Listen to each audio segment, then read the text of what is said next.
guys, and welcome back to my channel. So in this video we will be talking about the subject microbiology. I will be discussing important topics and type of questions that are asked in Form D second year for microbiology.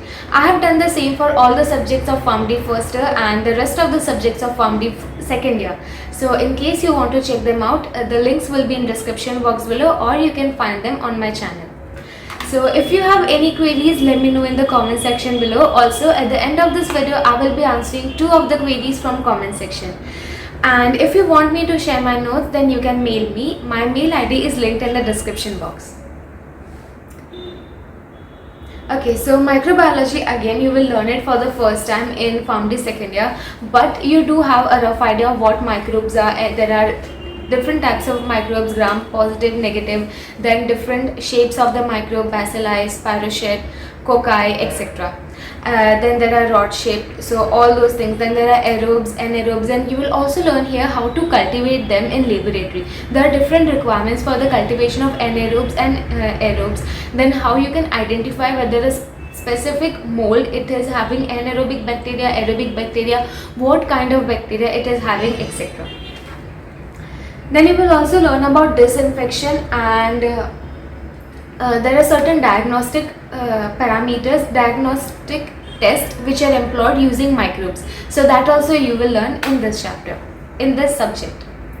Okay, so starting with the topics. First we have introduction to science of microbiology, major divisions of microbial world and relationship among them. This is sometimes asked, like in every 2 to 3 years once this question is asked about what are the major divisions of microbial world. So in that you have to write about all the different types of bacteria, and if you have been asked about introduction to the science of microbiology, then you will have to write about all the different scientists and what was their contribution. And all the topics that I am discussing, you can find them in my notes. My notes are handwritten, and the references that I have used for my notes are YouTube videos, and then some books. Like there is not just a single book which can provide you about all the things that you need in Form D. There are different books which have different topics for each and every subject, so combining them I have made my notes. Then there are also certain research papers that I have referred to. So that is it.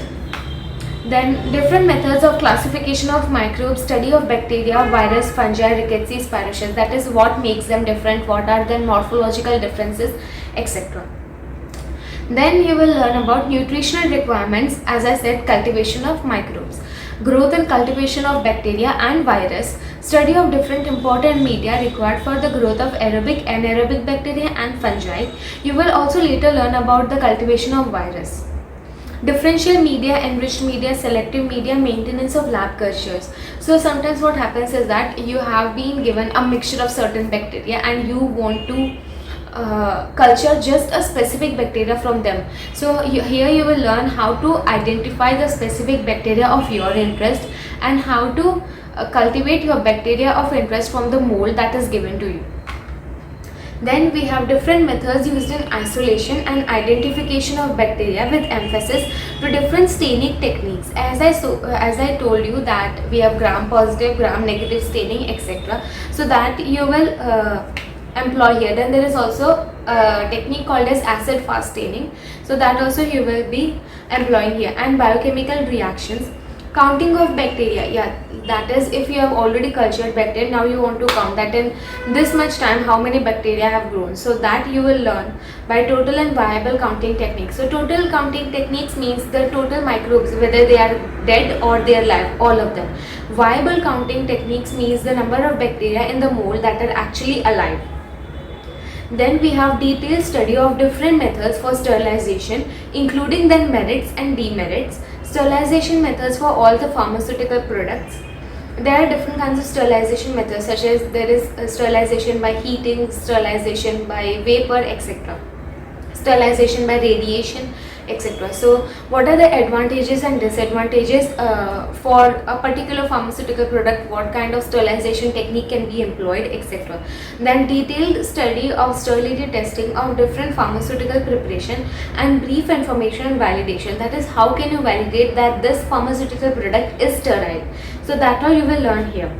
Sterilization is important, specially कोई भी ऐसे पूछ रहे थे जैसे कि how you will sterilise water for injection, or how you will sterilize cotton gauze, or how you will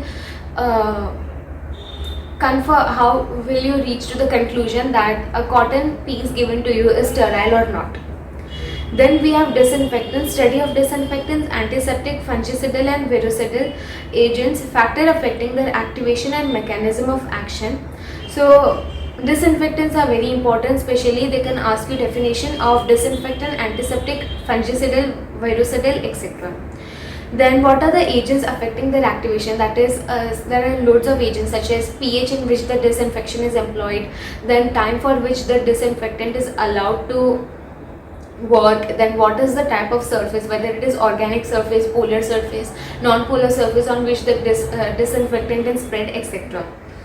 Then we have evaluation of bactericidal. Bactericidal means something that kills the bacteria. Killing of bacteria is known as bactericidal.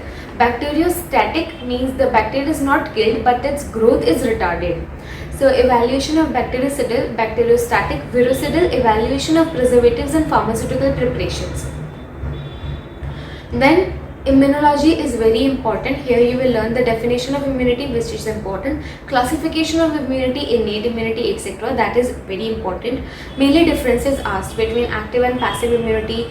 Then you will have what are the different types of antigen antibody reactions, and you will also have to give their examples. Then they can ask you definition of immunity, bacterial, exotoxin, innate immunity, acquired immunity, natural immunity, endotoxins, then significance of toxoids in active immunity. Immunization program is very important, especially there is a chart in my notes.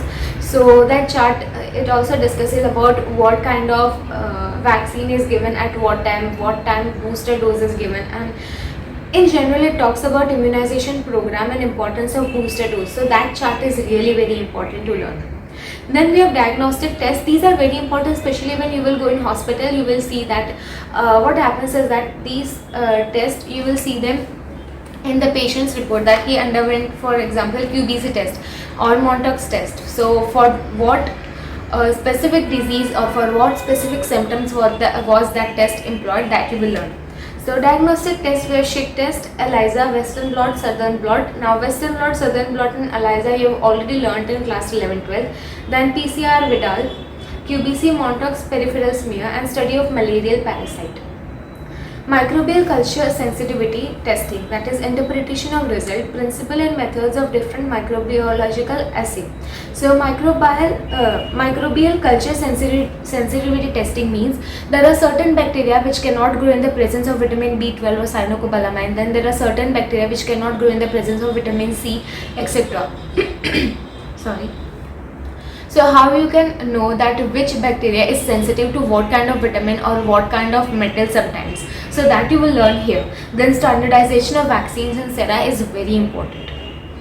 Then we have study of infectious diseases. This is same as the one you will learn in pathophysiology.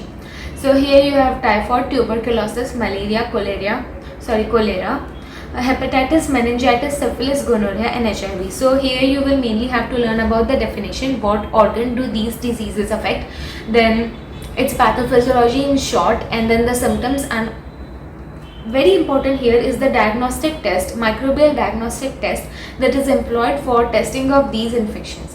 So that is it for microbiology. In case you have any doubts, then let me know in the comment section below, and for my notes you can mail me at patelsakshi164@gmail.com. So now answering the two queries. So one is asked by Complex Raj YouTube. So can we do directly PharmD after B.Pharm, that is can we skip M.Pharm? Yes, you can do PharmD after B.Pharm. I have talked about this in one of my previous videos and I will link it up here. Then another one is asked by